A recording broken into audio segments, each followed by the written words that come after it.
I'm not sure if we're the die-hards or we've got nowhere else to go. That's where we are. So yeah, I'm Ian Chapman, and I'm from the strategic manager for digital coding, which looks mainly at pharma and life sciences, but could be anything that we're going to print onto.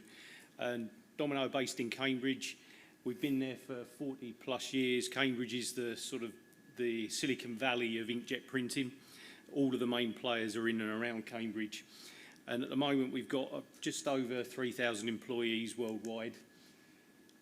We're supported worldwide in over 120 countries by a large distributor network. And in 2015, we became part of the brother group of companies. So if you don't know what Domino does, that's just a brief idea of some of the things that we print onto with the different equipment that we've got.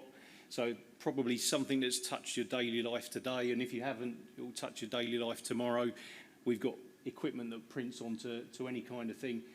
But obviously at the moment we're looking into the pharma and life sciences sector. So digital printing, I thought it'd be a good idea just to give an overview of how we get to that as a subject today, and take a couple of old technologies that people may be aware of. So looking at this one, letterpress, you have a compositor pick out all of the letters, put those into a block, and then you'll print that block onto some kind of page, whether it's a leaflet, pamphlet, magazine, that kind of thing. And it was only this week that I found out on my local news channel some of the phrases we use today, mind your P's and Q's, or coin a phrase, come exactly from this, where the compositor made up the words on the sheet. And then rotary press, these are used all over the world, all over printing anything today. Analog systems require a lot of user input. You have to make plates in order to print, use wet ink. And these are really good for high volume, and this is where many, as we'll come on to, blister foils are produced today with this kind of technology. This is used in newspapers, magazines, labels, signage, lots of different versions of this kind of technology. But for digital, as the name suggests, it allows us to take, using computers, take somebody's PDF, somebody's information, just send it down to a printer or a press without any kind of manual intervention, and print something without the need for plates. It just prints. And this is familiar to most people. As an inkjet printer, you've got at home on your desk to print whatever documents it is that you want to use. And in the digital world, just a couple of examples there. There's different types of technology that can be used. Thermal inkjet, like your printer at home. Piezo inkjet, very similar, but creates drops in a different way. And then you could have laser and other things. They've all got different strengths to the way in which they work. But what we're looking at primarily is inkjet printers here because of their flexibility and speed. So the main things here as we move forward are the flexibility, digitalisation, some of the regulatory requirements, what we can do with traceability, and improved safety. So this is what we all know today for going and getting your medicine, your paracetamol, whatever it is from somewhere. And we're printing, and we have to print for traceability regulation requirements, falsified medicine, some kind of 2D code on the side of the box with the human readable data. But driven by people coming back to us and what we're seeing in the marketplace, obviously in some places blisters are used, they've come out of their boxes, blisters are used as a selling unit because you're only allowed to sell exactly what has been prescribed to the patient. Obviously here in the EU area we've got falsified medicines. The US have got their own version of regulations to handle that. And what we've seen maybe happening towards the future, what other regulatory requirements are going to come through, and what else is it that we're going to be asked to look at? Obviously, these regulations help in preventing counterfeits in the marketplace. And even recently, that's been potentially $200 billion of falsified medicines are in the marketplace somewhere. And these can be anything, not just your paracetamols or your prescribed medicines. It can be skincare, supplements, and even recently there was a report that blood medicines had been falsified in one country and were trying to be recalled because they weren't what were deemed to be inside the box. But with serialisation to right down to the blister and right down to the pocket level, we've got the opportunity to take those and use a single tablet or a single blister as a distribution unit, because we're maintaining that information. Because we're taking that print and perhaps printing right down to the pocket level with digital coding, we're in a position where we've got more control on recalls and stock information. We've got better accuracy because we know right down to a single tablet, because we've got the potential to print.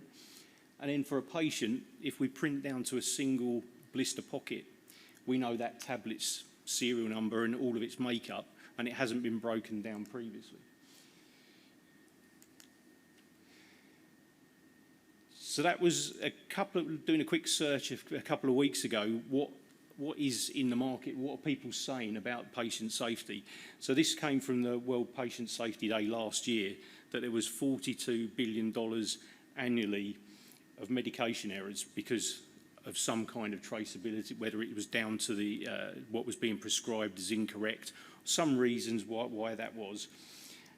And the details were saying that potentially one error every 23 hours. Again, similar information, but this was coming from the NHS. Medication errors can be costing the NHS up to 100 million per year due to large numbers of, again, medication errors in whatever form that is before it gets to the patient. And then in the EU, looking at this, the data from there, it could be costing somewhere between 13 and 24 billion euros a year, with around 11% of EU citizens affected by some form of medication error, whether it's at home being prescribed or in hospital. So these are big numbers that being able to trace medicines right down to potentially a single tablet would give us. Now, this is just a fake graph. I've just put this as an example of what would be really nice to happen. If we increase the safety by being able to trace medicines right down to a single tablet, in theory, we could drive down costs involved in that at the same time. It's not going to look like that, but this would be in the ideal world, that if we could do that, as we increase safety by tracing those, we're in a position to reduce the costs. So what we were looking at here is if we can print through digital processes right down to that tablet level, what can we do? We're obviously already doing that by aiding in anti-counterfeit measures. But in hospitals, pharmacies, and other healthcare settings, we're in a position where being able to trace tablets right down to a single one gives us a huge number of benefits by taking that serialisation further down the line. So this is where we are today. As we saw a moment ago, I'd had a picture of just a box with a single code on with the GTIN and the other information there. But as soon as that blister comes out of the box, what is that anymore? There's probably some markings on there, and I've got a picture in a moment that we'll see, but what is it once it's come out of the box? We've got no data carried on from the external carton, no serial number, there's little safety, and then if I want to take a couple of tablets of paracetamol to work with me because I might get a headache, I can probably read some information on the back, but there's very little information once it's a single tablet cut away from the blister. But if we can go to the extra step and take the serial information from the blister box onto the blister itself and then down to the tablet level, we can counteract weak medication systems, any kind of human factors that might be affecting how those tablets go to the end user. Poor environmental conditions, is it too dark and somebody gives somebody the wrong medicine? And changes in staffing, shift changes, it's things that could affect what gets given at the end of the day to a patient. And by being able to scan all the way through the system, we can check prescribing or transcribing issues. When we dispense, we know exactly what it is that we've dispensed if it's not inside its box anymore. and we can maintain further admin and monitoring on tablets and blisters further down the line throughout the process. So, as it says there, why is it all pretty important? Well, we can increase patient safety, and that's the main thing. That was the whole title of this to be here today. By being able to trace that down, we get a substantial increase in safety because we know what every tablet is. We also have savings. We can see that from that graph. Would it be nice to have? If we can increase the safety, we make savings, but also, depending on how the production of this is done, we might not have to buy in, or manufacturers might not have to buy in huge numbers of pre-printed blister material and then throw some away because they've underproduced or they've got overproduction that they can't put blister material onto. So there's extra savings elsewhere. The ease of change with a digital printing system, as it said a moment ago, it comes straight from some form of PC-based information. We can change it instantly. We don't have to have that manual process that some of the other presses have. We can, from the previous pictures, we can increase the traceability of every single tablet throughout the system. We can make it more readable because now we're carrying that information further down and machines can read it as well. And then because we've got more data, I've said easy access to the data, but the data's there anyway, we can take that one step further and we can trace everything and maintain that as a benefit. So for the technologies here, we said digital printing. I mentioned it could be inkjet, it could be laser. It can be any of these things. It needs to fit with the production method. So it might be, like with some of these pictures are inkjets, but it might be lasers, as we heard earlier on. Lasers are being used on one of the systems. But also, as we heard earlier on from one of the other talks, we need some form of vision system to keep it all in check. We need to know what we're printing is going to read when it gets further down the line. So there's other things that we need to put into this. It's not just the printing side. And then there's reasons to do that. If we bring some of that in away from traditional processes, we can have improved savings in changeover times or serialisation to the blister pocket. We can make big steps forward in not buying in material that's been printed outside.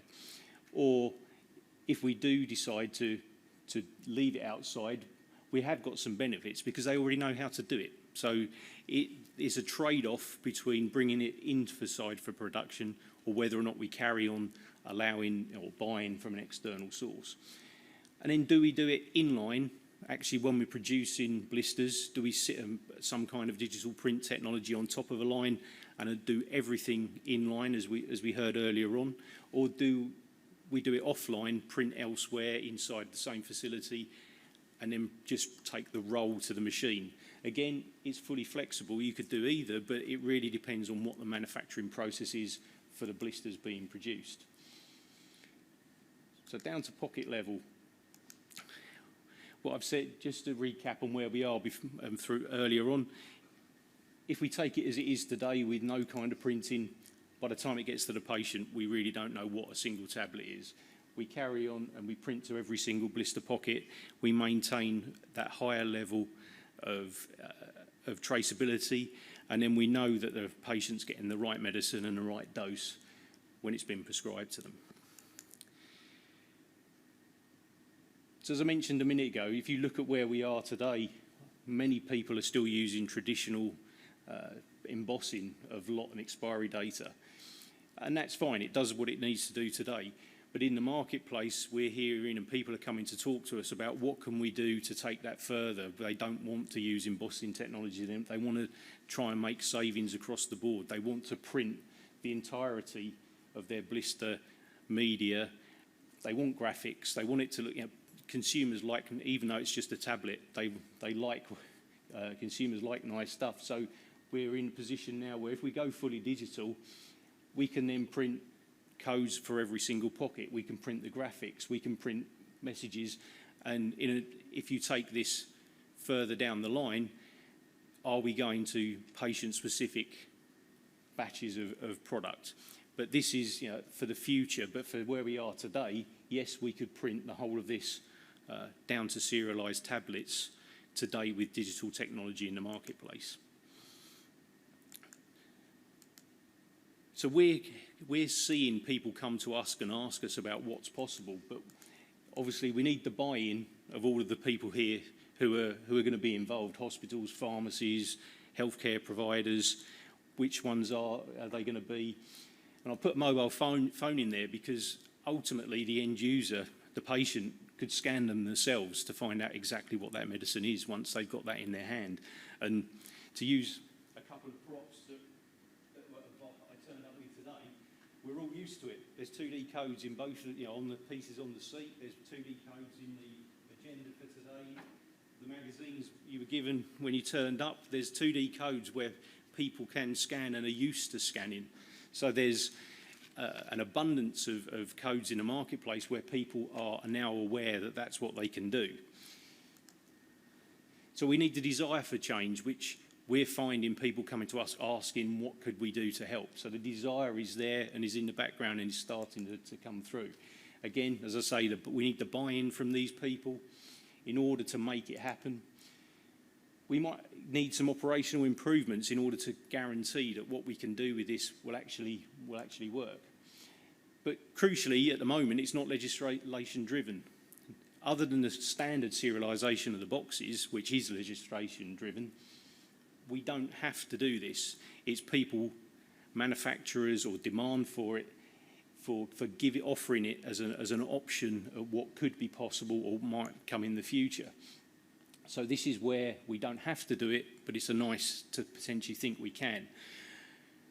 And then, if I assume some of you might have seen, it was the barcode's birthday a few weeks ago. So you look at where we are with the barcode has gone over time. Where do we end up with this kind of technology on the side of a blister box in a number of years' time? So just to go around a few potential benefits from doing this, we can prevent dosage errors because we know exactly what each tablet is in a blister. We could check that the formulations are correct, again, because we've printed, we know what we're looking at for every tablet.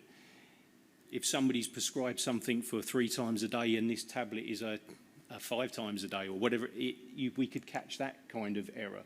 Strength, if somebody's been given a dosage which is incompatible with what their prescription was, we could potentially pick this up. Admin errors is obvious, is what we could do by being able to scan. And in substitution, is it actually the right medicine in the first place? Have they been given something from a different blister?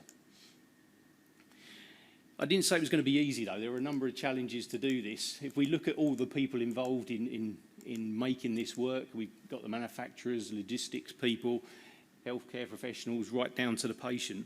There's a number of things here where we need to understand what are the challenges and how to overcome them. The print technology is very dumb. It can print anything it's given, so it doesn't care. It's what do we do in order to make that work.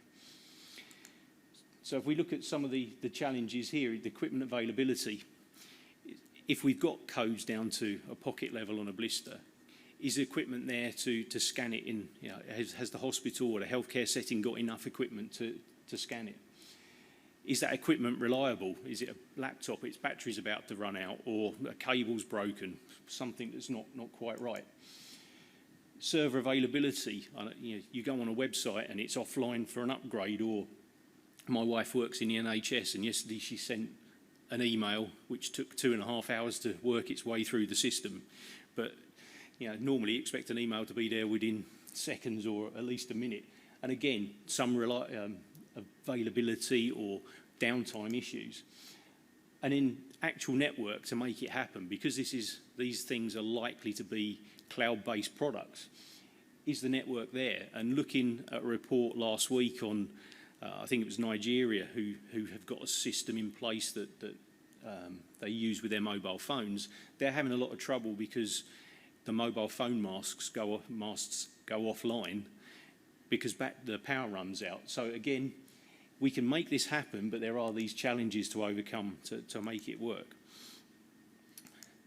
So just to give a quick example as well, just on the data side, if you imagine the top one there is standard production, and if we looked at printing 1 million of those, we have to carry 1 million serialisation pieces of information, which we then log, and we have to maintain that data.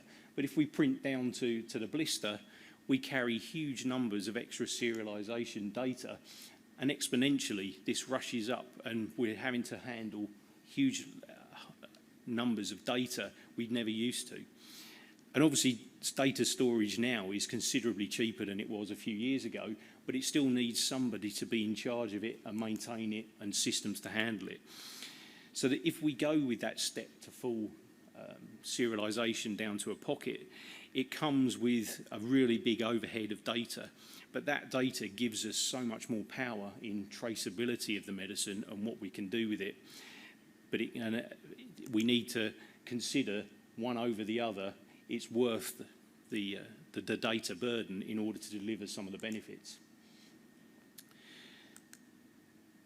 So scanning, back still on the challenges, scanning during production, we need to maintain and ensure that what we're printing is working. So we have to find extra camera systems in order to do that.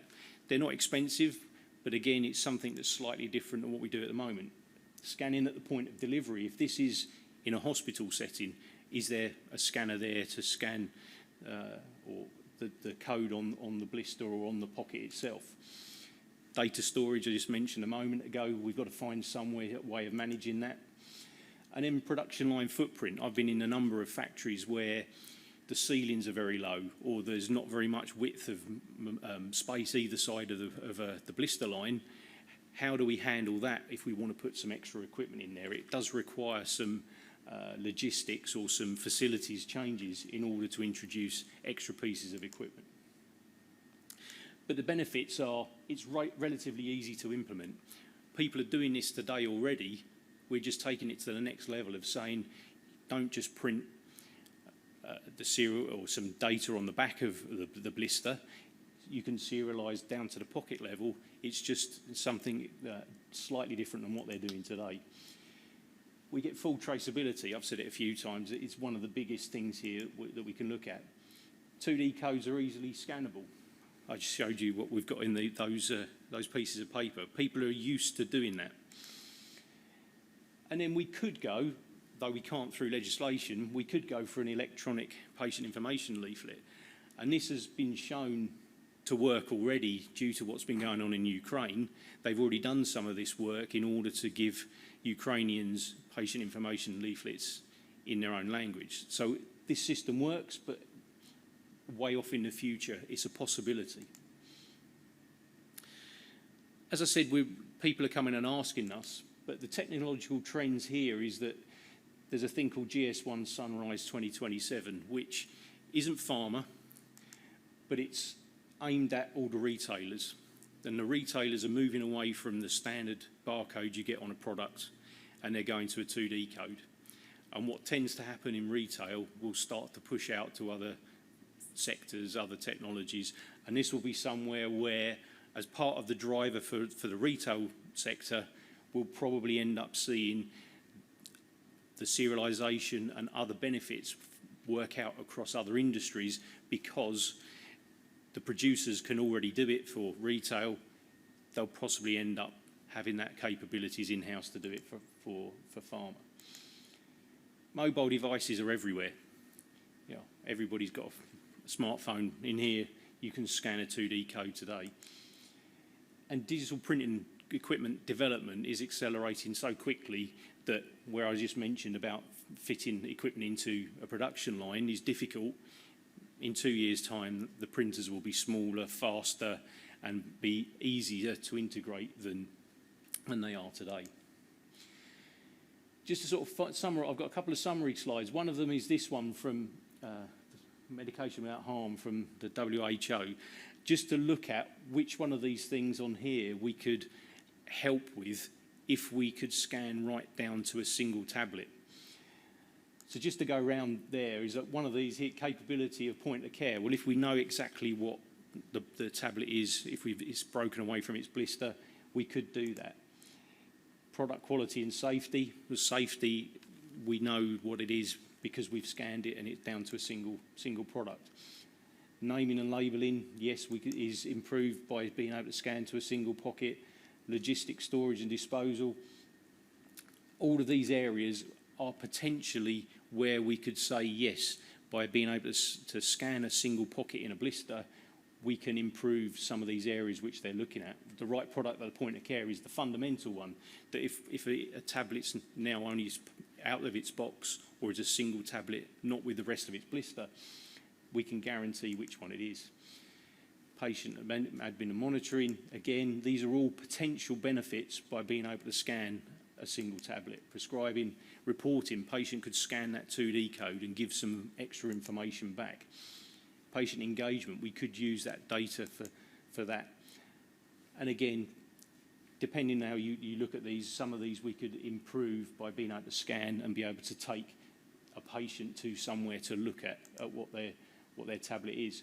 So looking at that whole diagram, we managed to tick a lot of those sections in there that is a potential for improvement or working towards based on being able to scan a single tablet out of a blister. And then lots of people have mentioned it in their talks where I've been sitting here listening today. As a sort of side effect, we also get, depending on what you want to call it, ESR, CSR, ESG, corporate social responsibility. Because with digital coding, we're able to print exactly what's needed when it's needed. There's less waste. We're not throwing away rolls and rolls of aluminium foil if it's metallic blisters, or we're not throwing away lots of medical paper if it's something else. So there's a side effect benefit of being able to reduce waste and therefore across the board improve corporate social responsibility. So just to finish, this is where we are today. We're printing 2D codes on a carton, carrying that through into a bundle, then into a case, and then on a pallet, and then that's distributed to wherever it might be in any kind of storage location before it gets distributed out to whatever medical setting it is. It doesn't really take us a lot of effort to go 2 steps back and take digital coding in the gap and print onto a blister and then being able to trace that to a single primary portion of the packaging, the tablet itself. Thank you very much.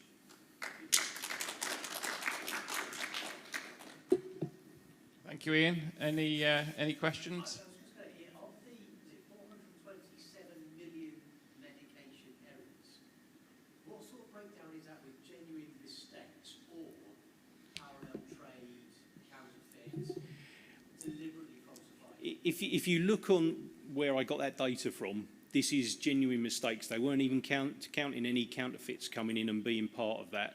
This was, you've gone to the hospital, they meant to give you X, but they gave you Y, or they gave you 2 of X when they should have had 1. This is just genuine errors that have been made throughout the system.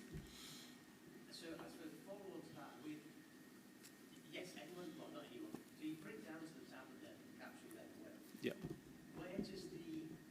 Where's the added security come in that's not, somebody hasn't hacked that data in on the cloud? So at the moment we're doing it, it's being done anyway, because as part of the traceability, the serialisation for either for the EU, for the US, that data's there anyway. So it's secure in the cloud just to be able to comply with the falsified medicines anyway. Therefore, with this technology and some of the people who are looking to take it to the next level anyway, it's just adding, I say it's just adding, you're adding X number of tablets extras worth of data, but it's the same data. You're just using it, you're just 6, 7, 8 times more than you would normally do, and you're just taking that extra information and storing that in the same way.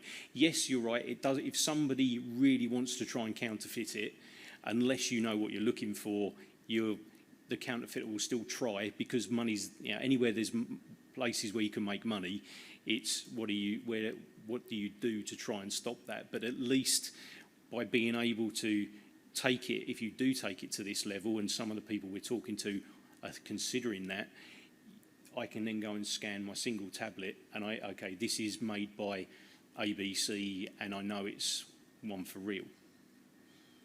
Just last thing, we were talking about the single dose batch Yeah, you could, so if you want to make 10, you know, I know 10 boxes, you can make 10 boxes. You want to make one box, you could make one box, because the print technology only actually does what it's told. You don't have to put a roll of 100,000 on there. You can do, okay, I want 10, and you could make 10. Okay, it's not cost effective necessarily to do that, but the principle is that you could do that.